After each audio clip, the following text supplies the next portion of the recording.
Estás escuchando La Nación Podcast.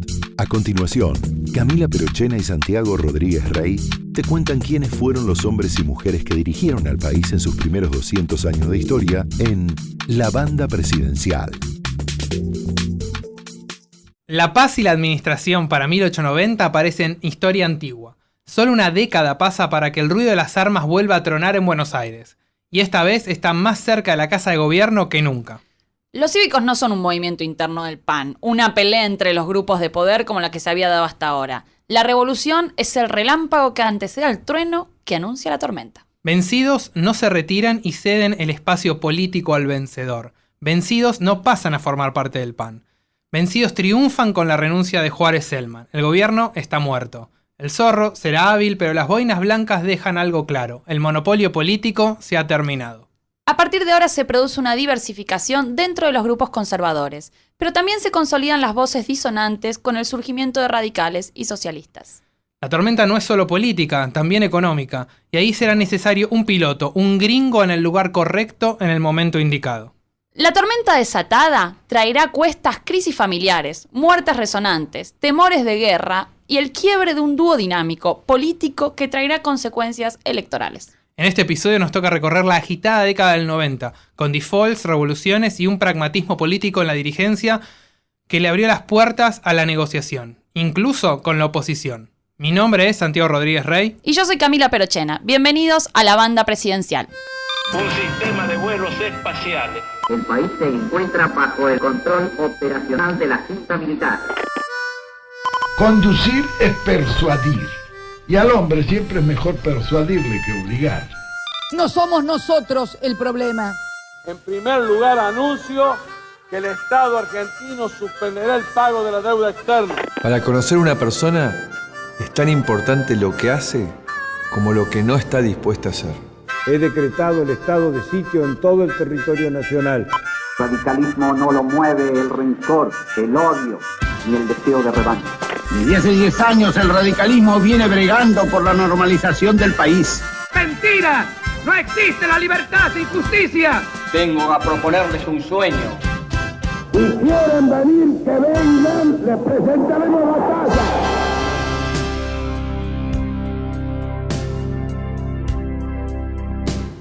Bienvenidos al episodio 5 de La Banda Presidencial, el podcast de La Nación sobre los presidentes argentinos. En este episodio nos toca retomar el inicio de una década agitada, la década del 90.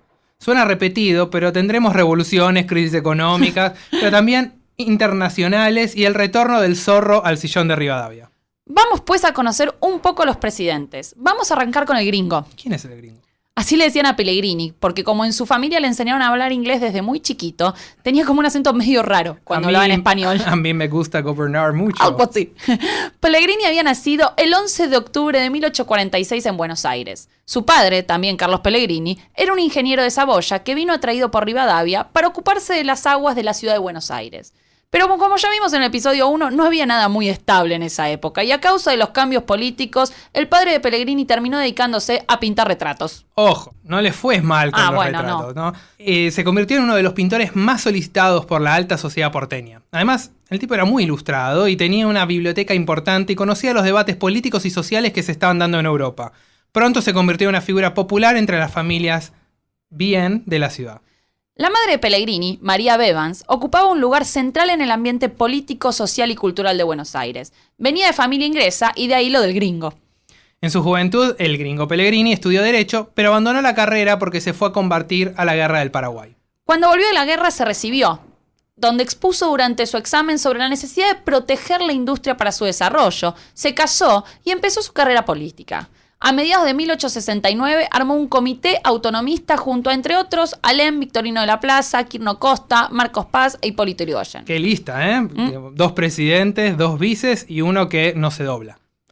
En su primer intento, en 1870, junto a Alem, falló en ser elegido diputado, pero a partir de 1872 fue electo para diferentes cargos: legislador provincial por Buenos Aires, diputado nacional. En estos años formaba parte del grupo del autonomismo, pero pasó por diferentes facciones dentro de la agrupación. Por eso un poco también lo llamaban camaleón. ¿Cuántos apodos que tenía Pellegrini?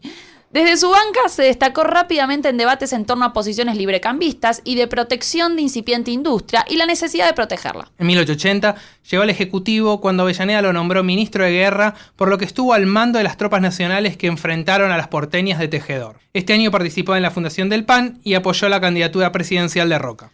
Le preguntamos a Inés Roskin, historiadora del CONICET y especialista en este periodo, cómo sería viajar al pasado y comerse un asado con Pellegrini. Yo pensaba es que más que un asado, Pellegrini en todo caso nos invitaría, no sé si nos invitaría, pero organizaría una comida en el Jockey Club, ¿no? Con sus amigos. Aparentemente Pellegrini tenía tenía muchos amigos y los conservaba, muchos los conservaba desde su juventud, desde el colegio, de la universidad.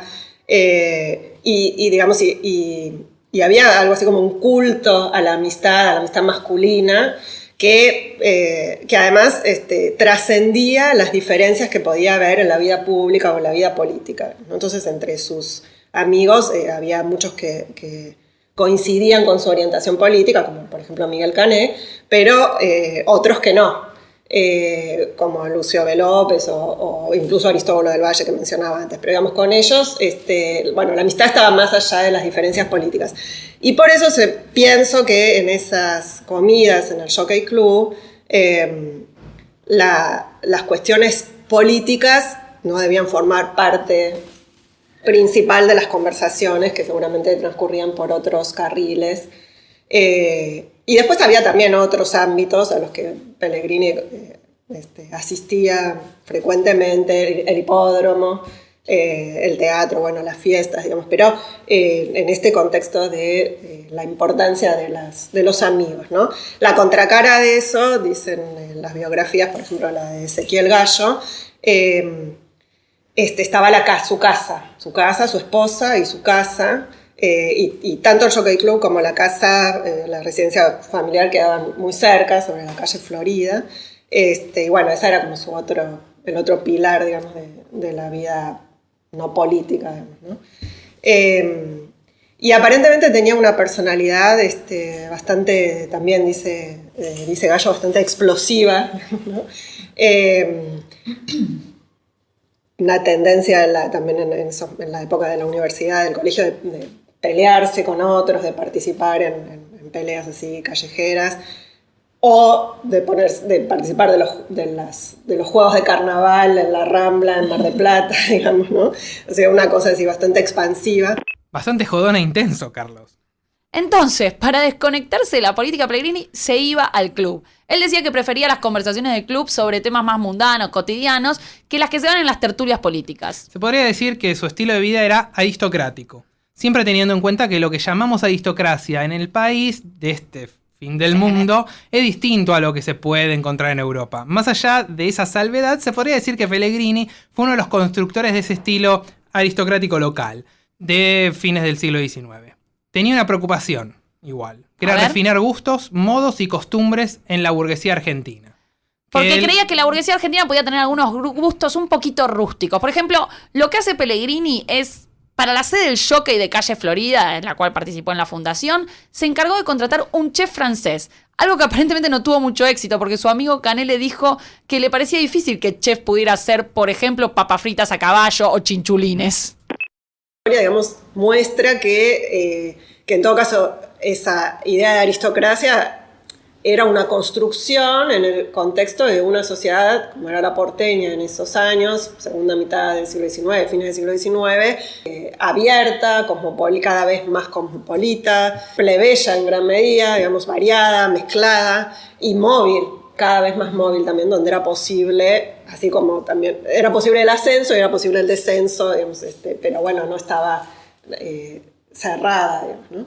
En todo caso, dice de nuevo Ezequiel Gallo en su biografía de Pellegrini, este esfuerzo por fundar el Jockey Club, establecer una especie de normativa para las conductas sociales, para el comportamiento, para los modos, conviene mirarlo en un contexto más amplio, que involucraba a la sociedad, pero también la política, y que tiene que ver con el esfuerzo, con la idea de que Argentina, el país, tenía que evitar salir del atraso, evitar formar parte de Sudamérica en el sentido peyorativo, digamos, y reformar las costumbres sociales, pero también las prácticas políticas para evitar el anacronismo, el atraso, el estancamiento, digamos, ¿no? Entonces, prácticas políticas como puede ser el fraude electoral o el recurso a las armas continuamente o la inestabilidad monetaria, vamos a abandonar ese contexto en el camino del progreso, digamos, ¿no? Pero entonces, bueno, la necesidad de una aristocracia, si se quiere, pero en este contexto ilustrada, republicana, abierta, que pudiera guiar al país por ese camino, digamos. Bueno, veamos cómo llega Pellegrini a presidencia. Durante la presidencia de Roca, Pellegrini fue un hombre muy influyente dentro del PAN. Era senador nacional por Buenos Aires y un defensor de las distintas medidas impulsadas por Roca. Era como su arma en el Senado. Bien. En 1885 lo nombraron ministro de Guerra y de ahí pasó a ser candidato a vicepresidente de Juárez Celman. Durante la presidencia de Juárez Celman, Pellegrini corrió la misma suerte que Roca. Ambos fueron desplazados del centro de la escena política en favor de los juaristas. Pero la crisis de 1890 le dio la posibilidad de ponerse la banda presidencial. Con la renuncia de Juárez, Pellegrini asumió como presidente. Se produce la renuncia de Juárez Celman, hay de nuevo una serie de demostraciones, de manifestaciones callejeras para celebrar esa renuncia, con la idea de que se produjo un triunfo moral, digamos, más allá, insisto, de la derrota militar de los revolucionarios. La renuncia de Juárez Celman es leída por la prensa y por la opinión pública en general como, por la prensa crítica, digamos, por la prensa opositora y por la opinión pública, como un triunfo moral. En el sentido de que cayó aparentemente un gobierno corrupto, despótico, digamos, Juárez Celman aparece como la encarnación, en ese sentido, de todos los males políticos. Pero además, un gobierno corrupto, despótico, etcétera, que además había conducido al país a la peor de las crisis. Entonces, la expectativa en la opinión pública es que se produzcan cambios en ese sentido. Y Pellegrini, en un principio, el mismo día que asume, al día siguiente de la renuncia de Juárez Celman, Pellegrini asume la presidencia y en el momento de la jura, frente a la multitud que se reúne en la Plaza de Mayo para asistir a la Asunción, pronuncia un discurso desde el balcón de la Casa de Gobierno, promete que va a realizar un gobierno austero, un gobierno basado en la opinión pública, respetuoso de lo que establece la Constitución, es decir, intenta marcar una diferencia con el gobierno de Juárez, del cual, sin embargo, él había sido el vicepresidente, ¿no? Y para reforzar esas promesas hace algo más que el gesto de ordenar que la Guardia Presidencial abra las puertas de la Casa de Gobierno para que la multitud ingrese, como para reforzar esa idea de acercamiento entre los gobernantes y el pueblo, ¿no? El pueblo que además está directamente afectado por las consecuencias de la crisis. ¿Entró la multitud a la casa? Sí, entra, según las crónicas periodísticas, bueno, están fascinadas, la prensa, por ejemplo, con esta idea de que, de que se abre, la multitud puede entrar, el pueblo puede entrar y ver el lujo del poder y sentarse en los sillones de los ministros y recorrer la Casa de Gobierno. Y digamos que hay una idea de que va a entrar un aire nuevo, que se abren las puertas para que se ventile, digamos, y reforzar esa idea de que empieza algo nuevo. Durante su corta presidencia de 2 años, Pellegrini tuvo que lidiar con las crisis económicas y políticas. Por eso se le llamó piloto de tormentas. Inés nos explicó qué hizo para recibir este apodo. Este apodo tiene principalmente que ver en primer lugar, con la manera en la que gestiona la salida de la crisis económica.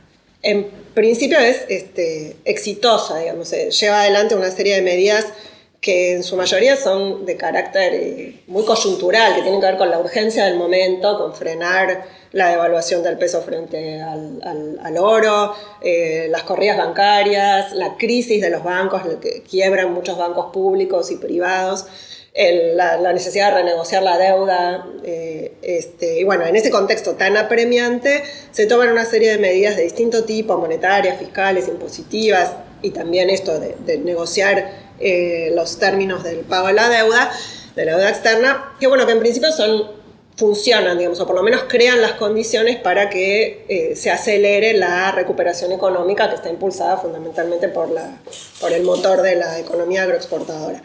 Y algunas de esas medidas coyunturales, sin embargo, tienen trascendencia a largo plazo, como la creación del Banco Nación, ¿no? Ahora, en ese momento, entonces, bueno, la idea del piloto de tormenta en parte tiene que ver con eso. Sin embargo, entre los propios contemporáneos, la gestión de Pellegrini genera una serie de resistencias, de reacciones, de oposiciones, que van desde quienes reclamaban por medidas económicas más duras, más ortodoxas, a los sectores asalariados, los deudores, los comerciantes que habían quebrado y que, bueno, tenían que hacer frente a esa situación. En su estilo político, Pellegrini marcó las diferencias con su antecesor. Va a tener un estilo más conciliador que el que había tenido Juárez hasta ahora. Para desarmar los conflictos, Pellegrini consideraba que había que negociar dentro y fuera del PAN. Un conciliador. Sí, no pensaba llevar adelante esa intransigencia política de Juárez.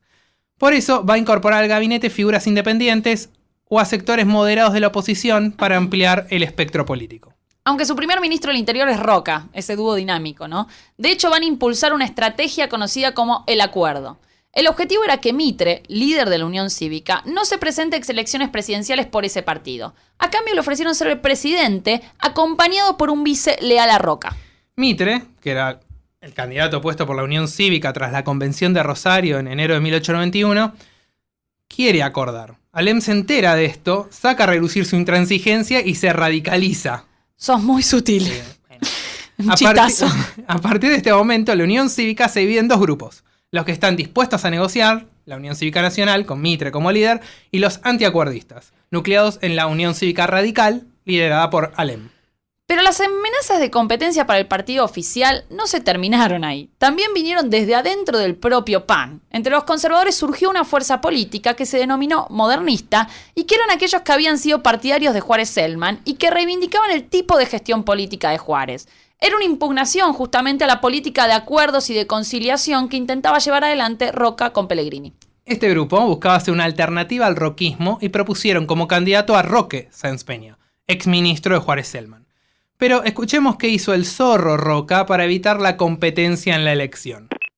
Un grupo dentro del PAN que se opone a esa estrategia y que se van a autodenominar los modernistas y van a postular como candidato a Roque Sáenz Peña, que paradójicamente era muy amigo de Pellegrini, y la candidatura de Sáenz Peña empieza a sumar apoyos entre los gobernadores fundamentalmente. Entonces, bueno, una segunda etapa del acuerdo entre Roca, Pellegrini y Mitre tiene que ver con cómo lograr bajar la candidatura de Roque Sáenz Peña, y la forma que encuentran es postulando a su padre, a Luis Sáenz Peña, y efectivamente entonces Roque declina su candidatura. Imagínate, papá, voy a ser candidato a presidente. Ah, mira qué bien, yo también, le responde el padre, divino. Imagínate que tu papá te haga eso en una época en la que ni siquiera había psicoanálisis en Buenos Aires. ¿Cómo habrá hecho el pobre Roca? Me pregunto. Sabemos, igual que con el tiempo, se recuperó de este golpe y llegó a la presidencia, pero eso es tema para el próximo episodio. Luis Sáenz Peña había nacido... El papá. Claro. Había nacido el 2 de abril de 1822. Con 70 años le llevaba algo más que un par de décadas a Roca y Pellegrini. Ingresó a la vida política en la década del 50 y participó de la Asamblea Constituyente de 1860. O sea, está dando vueltas hace un rato. Tiempo. Esa asamblea es la que deriva después en la batalla de Pavón, que ya hablamos varias veces. Antes de esta elección había ingresado en la Corte Suprema de Justicia. Luis Sáenz Peña fue electo presidente, pero estaba en una posición bastante débil. No tenía experiencia ni los apoyos necesarios para el cargo. La crisis económica no había cesado y los ahora radicales estaban conspirando. Esto es un paracaidista, iba a decir, ¿no? Pero no porque no tenga experiencia política, sino porque bueno, para cuando llega a la presidencia era un viejo dirigente político, pero porque... el contexto en el que se convierte en presidente, bueno, lo deja en un punto totalmente aislado, sin un partido, sin una base de poder política propia. Llegó ahí por las maniobras y el acuerdo entre Roca, Pellegrini y Mitre. Además, bueno, Sáenz Peña era católico, o sea que el mitrismo no, pero bueno, en ese esfuerzo por acordar confluyen de alguna manera. Pero bueno, cuando llega a la presidencia está aislado, cuestionado, la legitimidad misma de su elección está en cuestión, y bueno, tiene muy pocas herramientas para gobernar, y de ahí que va a intentar continuamente recambios en el gabinete presidencial con la idea de lograr instalar un hombre fuerte, un jefe, un virtual jefe de gabinete que le imprima determinada orientación política a su gobierno. Lo que pasa es que eso va cambiando continuamente al punto, como decía hace un rato, de que en un momento nombra a Aristóbulo del Valle, que forma parte de, que representa a la oposición. Entonces la oposición llevada al gobierno. Como vemos, Luis Sáenz Peña no la tuvo fácil. Era muy frágil y tenía pocas herramientas para sobrevivir en el poder. Encima tuvo que gobernar en un contexto de muchísima inestabilidad política. Durante su presidencia hubo varios levantamientos del UCR y la Unión Cívica Nacional en Corrientes, San Luis, Buenos Aires, Santa Fe, Tucumán. En algún momento dejaron al levantamiento de 1890 hecho un poroto. Entre julio, agosto y septiembre de 1893, los radicales salieron en un raid revolucionario donde se hicieron de las provincias, colocando gobernadores provisorios. En Buenos Aires, la revolución liderada, entre otros, por Irigoyen y Alvear, contaba con unos 8.000 hombres y tuvo detenido a Pellegrini. ¿Cómo se solucionó esto? Bueno, con mano dura, represión e intervenciones federales. Se intervinieron las provincias sublevadas, se decretó el estado de sitio por un año, se prohibieron los actos públicos, se clausuraron periódicos. Aquí fue clave Manuel Quintana, ministro del Interior que reemplazó al revolucionario Aristóbulo del Valle. A Quintana lo vamos a tener que ver de nuevo en un próximo episodio, pero esta vez con la banda en el pecho. Bien. En agosto, mientras el Comité de Provincia se rendía, en Corrientes la revolución continuaba, pese a la intervención. Alem no da la lucha por perdida y el levantamiento en Tucumán, sofocado por Pellegrini al frente de las tropas nacionales, le da el impulso de llegarse a Rosario escondido en un buque y en una asamblea popular fue proclamado presidente. En jornadas que incluyeron una batalla naval y una amenaza de Roca de bombardear la ciudad, finalmente Alem fue derrotado el 1 de octubre. Pudo sobrevivir hasta que finalmente tiene que renunciar. De nuevo hay una renuncia presidencial en un plazo muy corto de tiempo. Esa es una situación realmente también muy excepcional, muy angustiante, si se quiere, dramática. 2 renuncias presidenciales. Luis Sáenz Peña, intenta maniobrar en ese contexto y finalmente cuando se desatan los ciclos revolucionarios, en 1893, uno en julio, después otra vez otro en septiembre, tiene que enfrentar esa situación en la que parece que el país se incendia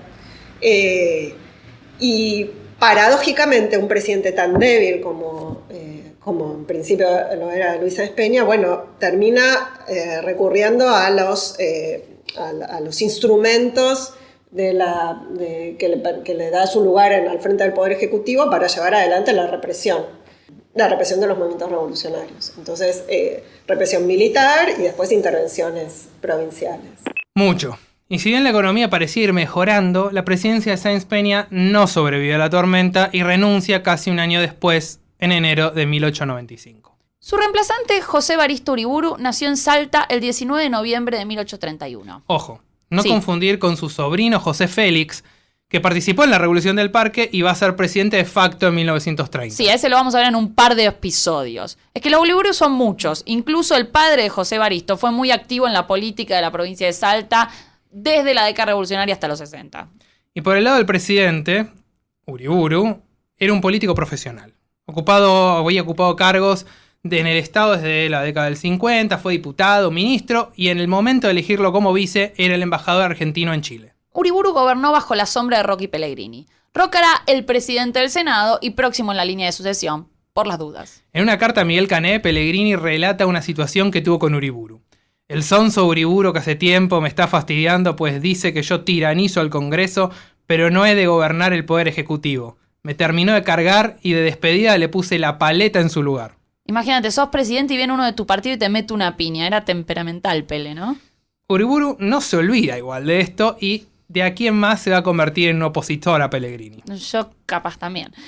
La presidencia de Uriburu transcurrió bajo la sombra de esos 2 pilares. Sin embargo, se sucedieron un par de hechos destacables, significativos para la constitución geográfica de la Argentina. Por un lado tenemos el laudo de límites con Brasil de las Misiones Orientales, que fue desfavorable para Argentina. Ese territorio quedó en Brasil.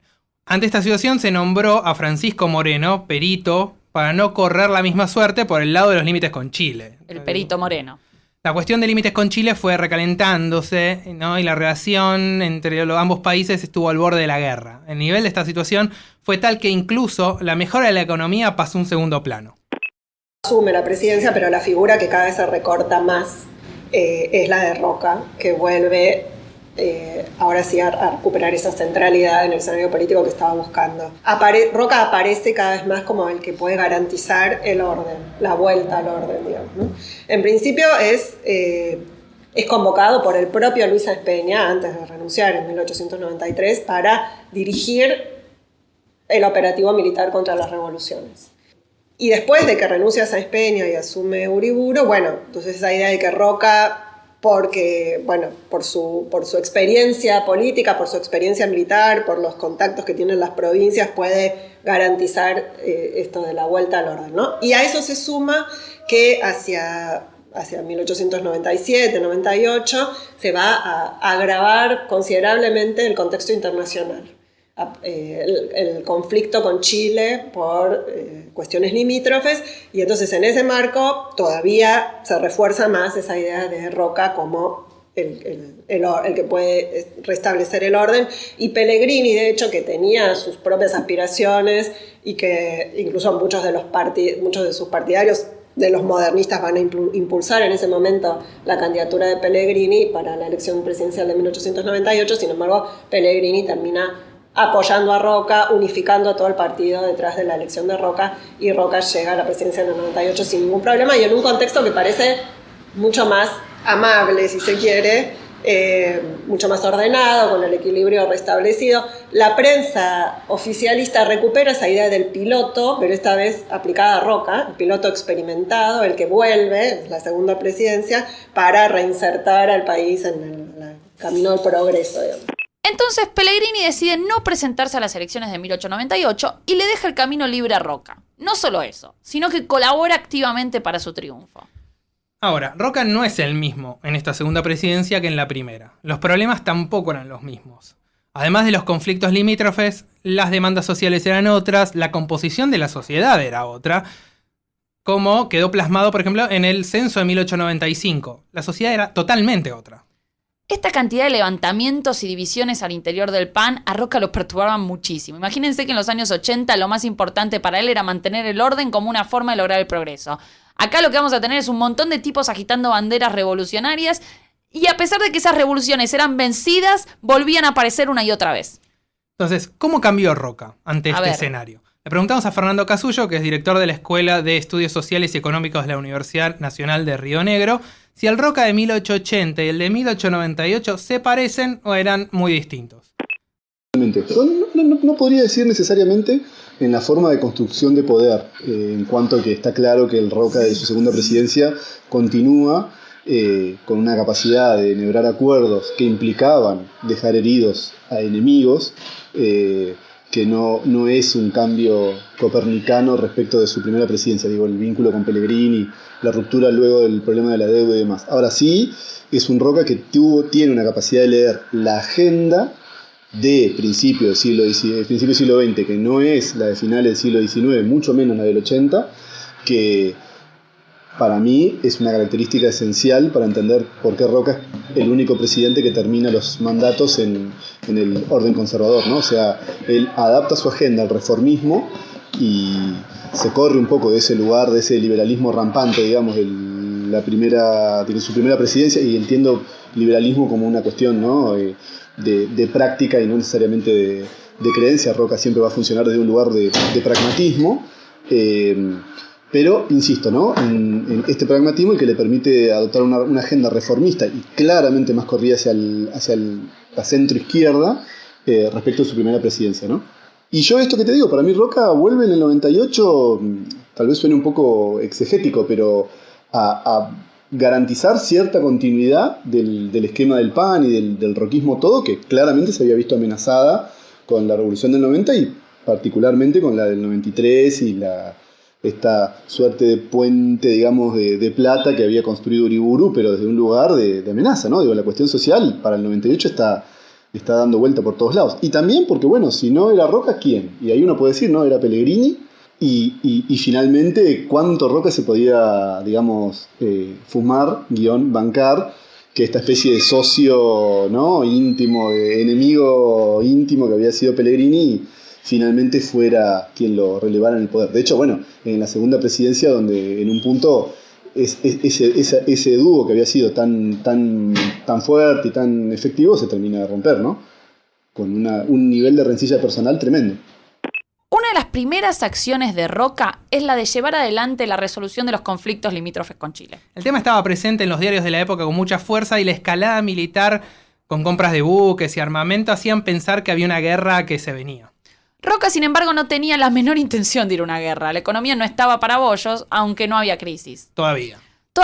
En febrero de 1899 se llevaría adelante el llamado Abrazo del Estrecho entre el presidente argentino y el chileno Echagüe, enviando un importante mensaje de paz que descomprimió la situación. Sin embargo, pese a lograr la paz exterior, lo que no va a tener es paz económica.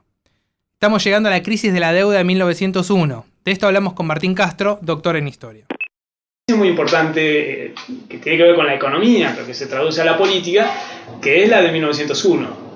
Entonces la discusión, el debate sobre la unificación de la deuda, ¿no? Hay una serie de algo así como 30 bonos argentinos, deuda externa básicamente, que hay un problema allí, tienen todos distintas tasas, ¿no? Y entonces lo que se pretende hacer es negociar e unificar todo.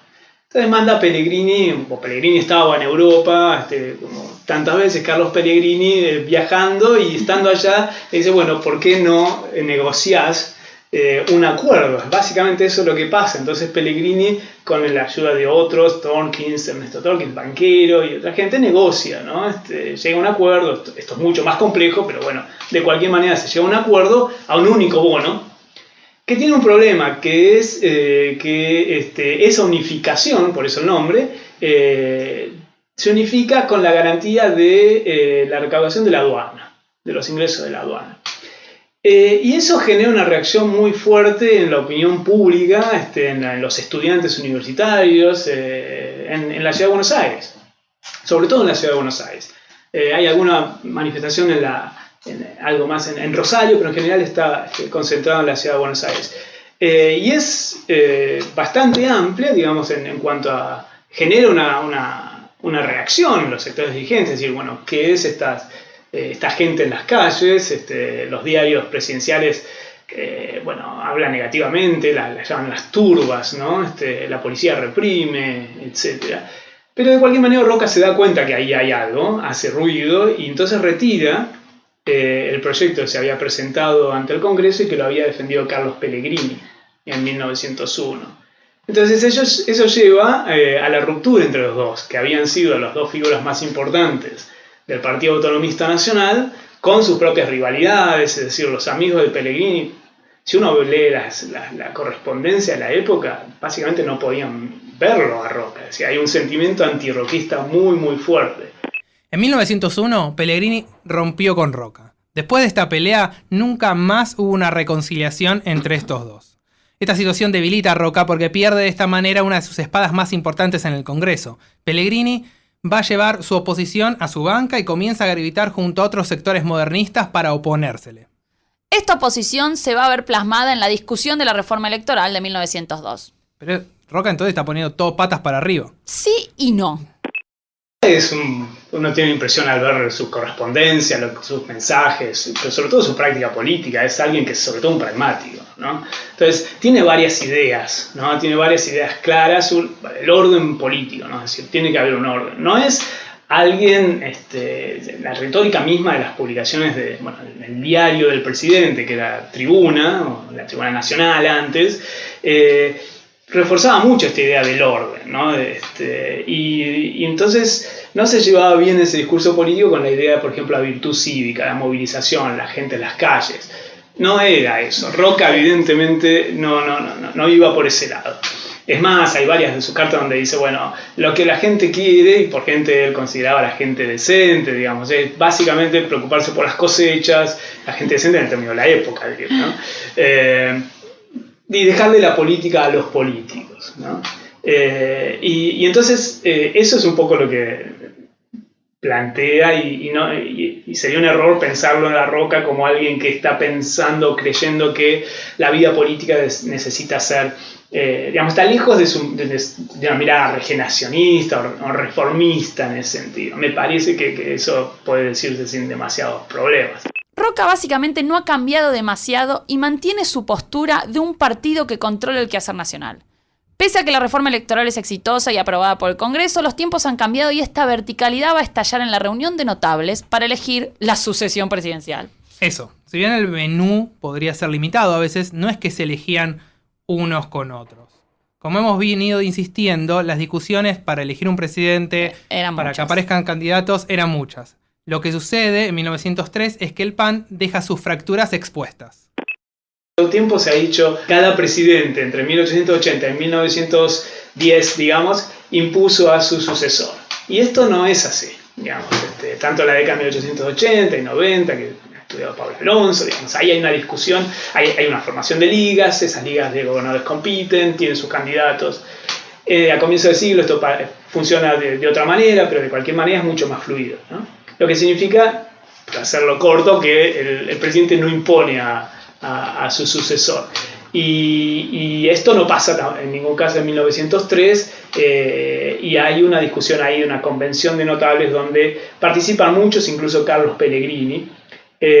Lo que sí se puede decir es que, bueno, básicamente no por casualidad a Roca lo llamaban el zorro y consigue que el candidato que él, dentro de la situación, ¿no? que había conseguido el consenso dentro de los amigos políticos de Roca, o sobre todo en Roca, que era Manuel Quintana, fuera electo por este mecanismo muy inusual de la convención de notables, ¿no? El resultado de esta convención y la llegada de la fórmula Quintana-Figueroa Alcorta al poder ya es materia del próximo episodio. Las elecciones de 1904 van a mostrar la fractura expuesta del PAN, que si bien se presenta con esa sigla, tiene en el Partido Republicano, liderado con la candidatura de Uriburu, una presencia importante opositora.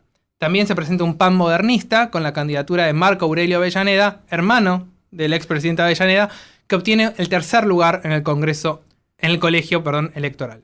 Entonces, ¿fue exitosa esta segunda presidencia de Roca?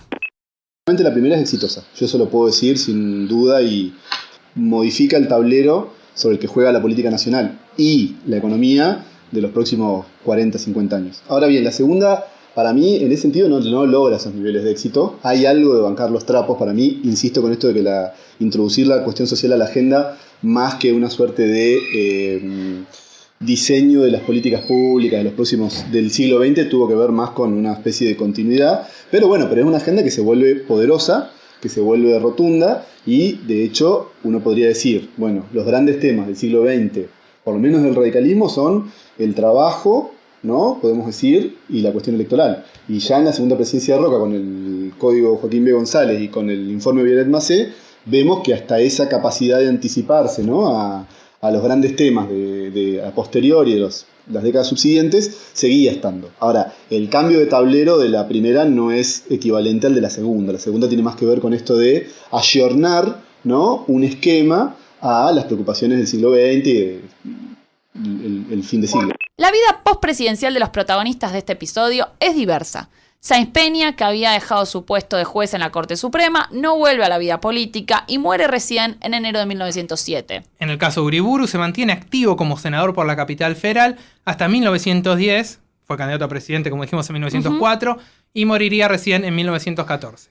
Pellegrini no solo se mantendrá activo en la política partidaria y electoral, sino que es clave. En la elección de 1904 se presentó como candidato a senador nacional enfrentando al PAN oficial, perdiendo el voto popular, pero exhibiendo las luchas internas. Pasó buena parte de 1905 viajando por Estados Unidos y Europa, y su salud ya lo aquejaba, ya le estaba molestando. En 1906, un poco a instancias de su amigo Cané, participó de la Coalición Popular y fue elegido diputado nacional. En 1906 fallecen Mitre, Quintana... Spoilers. Sí. Y el 17 de julio, Pellegrini. Figueroa Alcorta declaró entonces: hay que redoblar los esfuerzos, ha caído el más fuerte. ¿Y qué sucedió con Roca? ¿Factotum en buena parte de la política argentina de estos 25 años o incluso algo más? Prácticamente, y esto está claro en cuanto a, para mí que mejor lo retrató al día de hoy, sigue siendo Félix Luna en el famoso Soy Roca, es una vida de un líder en retirada, que termina, digamos que intenta algunas como algunas intervenciones puntuales en la política a posteriori de su segunda presidencia, pero cada vez más es una figura. Primero que estos viajes a Europa, digamos, como una construcción ya de la figura del dandy, ¿no? De la cual Roca de pronto más tardíamente se va haciendo medio un referente, y luego su bucólica vida en sus estancias que había ido consiguiendo conforme su auge. Y tiene ahí algunos amoríos, es una especie de figura que es monitoreado por sus hijas, queda bastante en el retiro, ¿no? Independientemente que luego el apellido de Roca iba a continuar en la política y demás. Él hace bastante, pensá que varios años hasta que él fallece en el 14, ¿no? Y sin embargo no logra ser un líder en las sombras. Fallecido el 19 de octubre de 1914, le preguntamos a Fernando qué lugar cree que ocupa Roca en el debate público histórico, dada su relevancia. En 2014 se cumplieron 100 años de su muerte. Con un colega tuitero publicamos un artículo al respecto y decíamos un poco que era interesante y era por demás llamativo, dado que ni siquiera todavía en ese momento había una gran línea contraria a Roca. O sea, podríamos decir, de los presidentes paradigmáticos, ¿no? De los presidentes que nosotros decíamos ahí, hacían las veces de catalizadores de una época, era como el menos puesto en la escena. A mí me llama la atención, yo formo parte de una universidad de la Patagonia donde Roca a veces está más puesto en tela de juicio por la cuestión indígena, con lo cual a veces me pierdo en cuanto a el bajo impacto que tiene, ¿no? en la vitrina nacional, y creo que tiene que ver con esto particularmente lo que decíamos hace un rato en la charla, ¿no? Que por momentos es más el roquismo que Roca, su capacidad, esa especie de liderazgo de baja intensidad que por momentos va a tener, y que de pronto hace que sea un prócer que haya quedado vinculado a un proceso que a veces no tiene rostro, digamos, ¿no? No cruza los Andes, ¿no es cierto? No se para en Plaza de Mayo a decir la casa está en orden, sino que es como una especie de el momento del roquismo de manual de instrucciones, decíamos en esa columna de la Argentina moderna, ¿no? Y hay algo de eso, como de una falta de épica que rodea a Roca, salvo quienes lo defienden de manera más, si vos querés, los sectores tal vez más radicalizados, con esto de que nos permitió que la Patagonia no fuera chilena, pero siempre son debates que huelen a cosa medio falta de tino, ¿no? Estirada. Salvo, ya te digo, tal vez un poco menos en la Patagonia, donde está más ese punto de debates más permanente. Pero después, para mí, es un misterio. Para bien o para mal, habría que hablar mucho más de Roca. Sí, creo. E incluso hasta no han surgido miradas más matizadas, digo, personas que tal vez recuperen este Roca más, ¿no? Reformista, que tal vez lo contrapongan con la conquista del desierto, como que hay un camino ahí para debatir todavía muy, muy importante. Les agradecemos mucho a Inés Roskin, Martín Castro y Fernando Casullo por sus intervenciones en este episodio. Les recomendamos el libro Carlos Pellegrini, Orden y Reforma, de Ezequiel Gallo, para meterse más en el período. Como en todos los episodios, les preguntamos quiénes deberían ser los presidentes en nuestro Mount Rushmore local. Inés Roskin nos dijo esto. Sarmiento, efectivamente, quizás pondría, de nuevo, no por preferencias, pero para pensar en distintos momentos y trascendencia en cada momento, a Irigoyen en 1916, sí, Perón y Alfonsín. Les recomendamos suscribirse al podcast para no perderse la salida del próximo episodio de La Banda Presidencial, donde nos queda una revolución radical, no se cansan, una fiesta troche y moche en el centenario, y quizás 4 presidentes que no tengamos muy presentes, pero que tendrán a su cargo conducir al país a un cambio determinante: la ley del voto universal, secreto y obligatorio. Hasta entonces, yo soy Santiago Rodríguez Rey. Y yo soy Camila Perochena. Adiós.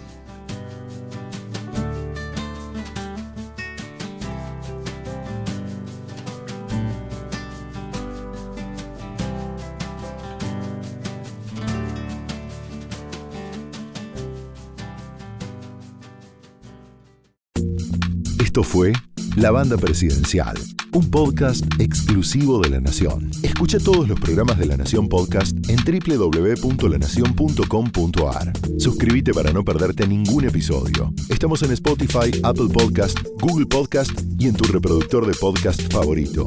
Seguí escuchando La Nación Podcast.